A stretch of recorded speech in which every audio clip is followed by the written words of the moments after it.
Everyone, it's Reverend Will Ryan, the senior minister at First Christian Church in Fulton, Missouri, coming to you live for our weekly devotion.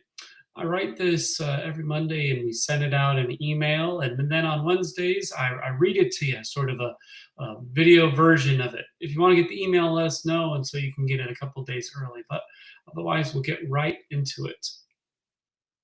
I'll take my glasses off. um, I've got to admit, it's my favorite time of year. Autumn or fall, if you're not quite as pretentious as I am, is my favorite season. It has the best weather. I mean, who can beat highs in the 70s and 60s with lows in the 50s and 40s? I mean, when you wake up, it's cool, but then in the afternoon, it gets nice. Fall has the best food: fresh apple cider, pumpkin pie, Thanksgiving dinner. It has the best activities too: football, apple picking, hay rides, and bonfires. There's the corn maze. It just is simply the best. But the problem with fall is that it is a season of transition. Unlike summer or winter, there is no real settling in to fall. It is always changing, moving from hot to cold, light to dark, running to staying. As soon as it starts, seems like it's winding down. As soon as you see fall accoutrements in the store, Christmas ones have sort of taken their place. As soon as you find yourself appreciating the falling leaves and the way you can see your breath in the morning, the trees are bare, and you can't step outside without getting goosebumps and wanting to hurry back in. Maybe this isn't so much a problem as it is a reality of life. This feeling of being unsettled, in transition, not yet having arrived. Because I don't know about you, but I long for that sense of accomplishment. I have a hunger to make it.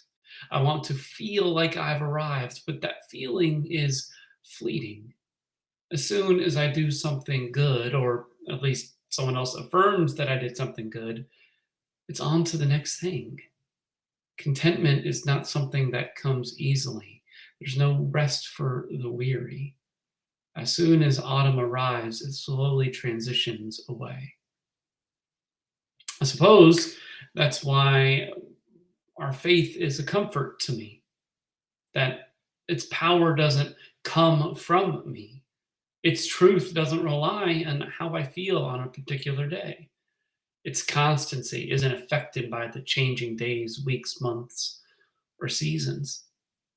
Doubts don't change how God feels about us. Psalm 139 verse 4 says, "There isn't a word on my tongue, Lord, that you don't already know completely." God knows who we are and what we've done and not done. But that doesn't stop God from loving us. That doesn't stop God from reaching out to us. That doesn't stop God from being our God and us being God's people. Sins don't change the work Christ has done for us either. Jesus Christ is the same yesterday, today, and forever, Hebrews 13:8 tells us. Jesus, his grace, his mercy, his love do not change the way our world changes. The cross, his death and resurrection, is an enduring act once and for all, never to be replaced for you and me. There's nothing that can change it. Failing doesn't change the Spirit's prayers on our behalf. In the same way, the Spirit comes to help our weakness. We don't know what we should pray, but the Spirit himself pleads our case with unexpressed groans.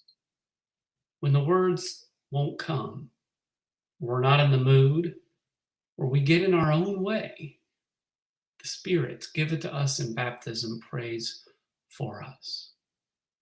So as you move about autumn, enjoying the weather, I hope, eating the food and doing all the activities, Lord knows our calendars are full.